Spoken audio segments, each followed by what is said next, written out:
and grief lift from my son's eyes. They become clear and focused again as they rest on what he has created, and he sees what I see. He sees some outline of my visage in his son's face. Even though I was, an ugly, wrinkled son of a bitch, he sees something of me in my grandson's unblemished, unlined face. I see it too.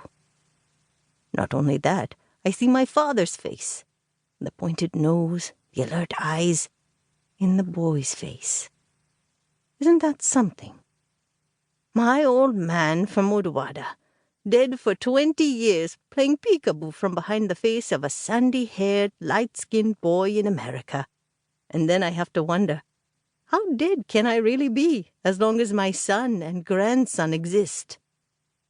I wish I had thought of saying that to my wife earlier today. It would have cheered her up, given her something to hold on to. But this is just vanity. The nonsensical thoughts of a self-indulgent dead man. The fact is, my beloved doesn't need me to point any such profundities to her anymore. She is the architect of her own life. An hour from now, she will approach her son, and tell him her decision. He will be surprised, shocked even, but he will accept it. And soon he will be proud of her independence, of her determination, of her sheer instinct for survival. He will learn, as I did, to see past her tiny 115-pound body and notice instead the iron will, the strong moral compass, the roaring heart of a giant.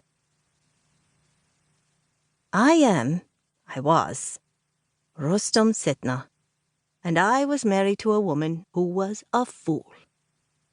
A woman who so adored me, who so relied on my strength that she forgot to measure her own worth, who never knew she carried the world, my world, in the palm of her hand.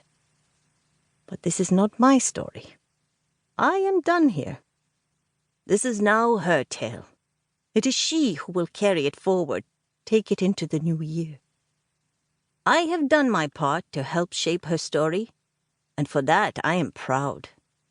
But it was she who crafted the final chapter, and there was no ghostwriter, pardon the pun. I am, after all, a Parsi gentleman, and bad puns are mother's milk to us, to help her with that. Yes, there was a time when my beloved sat dithering, unable to make up her mind. And yes, I grew impatient and gave her the bloody push that made her get off the damn fence. But the free fall, the blind drop, the beautiful flight into her new future, why, that was all her own. Chapter 1. Tehmina Sethna sat on a lawn chair next to her daughter-in-law, Susan, and basked in the warmth of the hot sun that she had brought with her all the way from Bombay. It was a week before Christmas, and Ohio was enjoying a virtual heat wave. The two women sat in a companionable silence on their front lawn, Tehmina wearing a navy blue sweater over her batik print shalwar kameez. Her gray hair was held down with 2 bobby pins so that the slight, lazy breeze that ran its fingers through the grass on the front lawn could not do much to ruffle it. There was not a lick of snow anywhere. 70 degrees, Susan said for the 5th time. December in Cleveland, and it's 70 degrees. This is unbelievable. Tehmina beamed. I told you, she said. Susan pushed her sunglasses down her nose and peered at her mother-in-law. Well, you've made a believer out of me, she said lightly. Importing all this sunshine from India? Heck, Mom, if this trend continues, there's no way we'll let you go back to India. The mayor of Rosemont Heights will pass a proclamation or something forbidding you from ever leaving. Something inside Tehmina melted and turned to honey at Susan's words. She looked at the younger woman at her left. The sunshine had massaged and lifted Susan's mouth, which usually curved downward, into a smile. Susan's hands, Tehmina still remembered the first time she...